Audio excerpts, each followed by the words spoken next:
अर्थशास्त्र में कुछ सवाल ऐसे हैं जो हमेशा से सबसे बड़े रहे हैं और उन्हीं में से एक है आय असमानता और गरीबी का सवाल।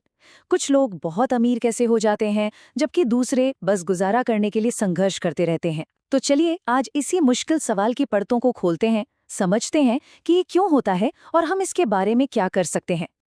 देखिए, इस बात में कोई शक नहीं है कि मार्केट इकोनॉमीज यानी बाजार अर्थव्यवस्थाएं कमाल की हैं। वो बहुत ज्यादा दौलत, बहुत ज्यादा समृद्धि पैदा करती हैं। लेकिन असली मिलियन डॉलर का सवाल तो ये है कि ये सारा पैसा जाता कहाँ है। क्या ये समृद्धि सबके साथ बराबर बंटती है या फिर केक का ज्यादातर हिस्सा बस कुछ ही लोगों की प्लेट में जाता है। और यहाँ हमें उस सवाल का पहला और काफी चौंकाने वाला जवाब मिलता है। ये 2020 का डेटा है। जरा इस फर्क पर नजर डालिए।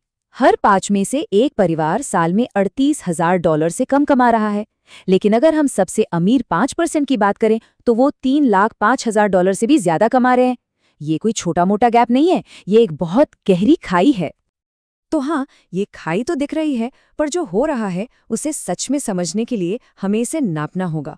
अर्थशास्त्री इस अंतर को अंकों में कैसे बदलते हैं, आइए डेटा में थोड़ा और गहरा उतरते हैं। और ये रहा एक नंबर जो पूरी कहानी को एक झटके में बता देता है। 12.5 गुना। इसे कहते हैं क्विंटाइल रेशियो। इसका सीधा सा मतलब है कि सबसे नीचे के 20% परिवार जो $1 कमाते हैं ना, उसके मुकाबले सबसे ऊपर के 20% परिवार $12.5 से भी ज्यादा कमाते हैं। एक पल के लिए इसके बारे में सोचिए, 12.5 गुना ज्यादा। अच्छा, इस असमानता को देखने का एक और जरिया है गरीबी दर। इसका कॉन्सेप्ट बड़ा सिंपल है। सरकार एक लेवल सेट करती है, एक ऐसी इनकम लाइन जिससे एक परिवार अपनी बेसिक ज़रूरतें, खासकर खाने पीने का खर्च चला सके। अगर इनकम इस लाइन से नीचे है तो ऑफिशियली उस परिवार को गरीब माना जाता है। लेकिन क्या गरीबी सब पर एक जैसा असर डालती है? बिल्कुल नहीं, बिल्कुल भी नहीं। ये 2020 का डेटा देखिए। इससे साफ पता चलता है कि परिवार का स्ट्रक्चर कितना मायने रखता है। सिंगल मदर वाले परिवारों में गरीबी की दर शादीशुदा जोड़ों के मुकाबले लगभग 5 गुना ज्यादा है। ये एक बहुत बड़ी बात है। मतलब गरीबी का संबंध हमारी जिंदगी के हालात से बहुत गहरा है। तो अभी तक जो हमने देखा उससे तो तस्वीर काफी साफ लगती है ना? एक बड़ी खाई है और कुछ ग्रुप्स दूसरों से ज्यादा प्रभावित हैं। लेकिन कहानी में एक ट्विस्ट है। अर्थशास्त्री कहते हैं कि ये जो नंबर्स है ना, ये पूरी सच्चाई नहीं बताते। असलियत इससे कहीं ज्यादा कॉम्प्लिकेटेड है। तो क्या दिक्कत है नंबर्स के साथ? मोटे तौर पर 3 बड़ी चीजें हैं। पहली बात, सरकारी मदद जो कैश में नहीं है, जैसे फूड स्टैम्प्स या हाउसिंग हेल्प, वो इस गिनती में नहीं आती। दूसरी चीज, इकोनॉमिक लाइफ साइकिल। सोचिए, एक कॉलेज स्टूडेंट अभी शायद कम कमा रहा हो, पर क्या वो गरीब है? उसका भविष्य तो उज्जवल है। और तीसरी, एक बुरा साल, मान लीजिए नौकरी चली गई, तो इसका मतलब ये नहीं कि इंसान हमेशा के लिए गरीब हो गया। और यहीं से एक बहुत जरूरी कॉन्सेप्ट निकल कर आता है, इकोनॉमिक मोबिलिटी। मतलब लोग इनकम की सीढ़ी पर ऊपर नीचे जाते रहते हैं। इसलिए सिर्फ एक साल का स्नैपशॉट यानी एक फोटो लेना आधी अधूरी कहानी बताता है। हमें पूरी फिल्म देखनी पड़ती है, किसी की पूरी जिंदगी का सफर देखना पड़ता है। ओके, तो डेटा और उसकी जटिलताओं को हमने समझ लिया। अब आते हैं इस कहानी के सबसे मुश्किल हिस्से पर। सवाल, इस बारे में करना क्या चाहिए? और यहाँ कोई आसान जवाब नहीं है, क्योंकि ये सवाल इकोनॉमिक्स से ज्यादा पॉलिटिकल फिलॉसफी का बन जाता है। फेयरनेस या न्याय का मतलब आखिर है क्या? तो चलिए 3 बड़े स्कूल्स ऑफ थॉट को देखते हैं। पहला, यूटिलिटेरियनिज्म। इनका सिंपल फंडा है समाज में टोटल खुशी को बढ़ाना। इसका मतलब अक्सर अमीरों से टैक्स लेकर गरीबों की मदद करना होता है। फिर आते हैं लिबरलिज्म के समर्थक, जैसे जॉन रॉल्स। वो कहते हैं कि हमारा फोकस उस इंसान पर होना चाहिए जो सबसे नीचे है, उसकी मदद करो। और तीसरे हैं लिबर्टेरियंस। इनके लिए प्रोसेस सब कुछ है। वो कहते हैं कि जब तक गेम के रूल्स फेयर हैं, तब तक रिजल्ट कुछ भी हो वो मायने नहीं रखता। ये तो हो गई फिलॉसफी की बातें, बड़े बड़े आइडियाज। पर जमीन पर इन आइडियाज का क्या होता है? सरकार इन्हें पॉलिसीज में कैसे बदलती है? चलिए अब थ्योरी से एक्शन की तरफ बढ़ते हैं।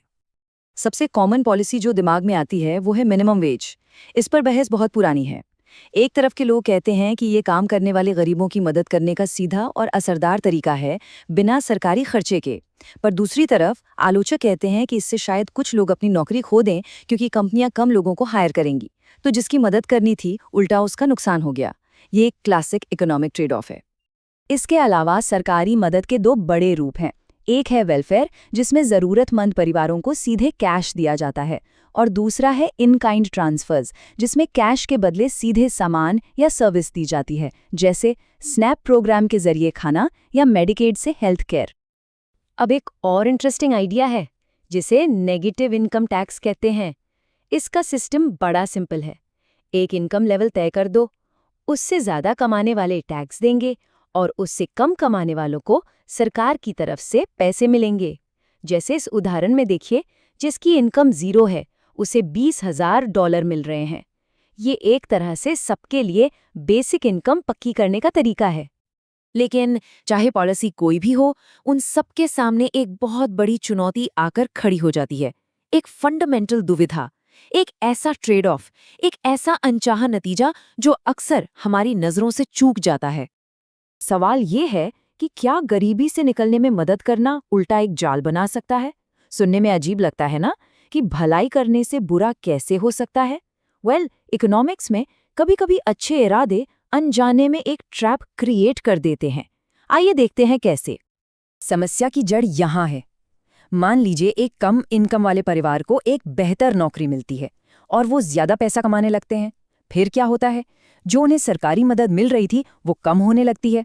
मतलब हर एक्स्ट्रा डॉलर जो वो मेहनत से कमाते हैं, उसके बदले उनके बेनिफिट्स का एक हिस्सा चला जाता है।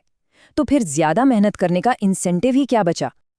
और अब आती है सबसे हैरान करने वाली बात। कभी-कभी ये इफेक्टिव मार्जिनल टैक्स रेट, यानी जो टैक्स आप दे रहे हैं और जो बेनिफिट्स खो रहे हैं, उनका टोटल 100% से भी ज्यादा हो जाता है। इसका मतलब सोचिए, आप ज्यादा मेहनत करके एक एक्स्ट्रा डॉलर कमाते हैं और एंड में आपकी हालत पहले से भी खराब हो जाती है। आपको वो प्रमोशन ना लेने में ज्यादा फायदा है। ये एक ऐसा सिस्टम बन जाता है जो मेहनत करने पर सजा देता है। तो आखिर में हम इस सबसे बड़े सवाल पर आकर रुक जाते हैं। एक समाज के तौर पर हमें इसका जवाब ढूंढना है। हम जरूरतमंद लोगों की मदद और मेहनत करने के इंसेंटिव के बीच बैलेंस कैसे बनाएं? इक्विटी और एफिशिएंसी के बीच का संतुलन कैसे खोजें? इसका कोई आसान जवाब नहीं है, पर यह शायद उन सबसे जरूरी सवालों में से एक है जिस पर हम सबको सोचना चाहिए।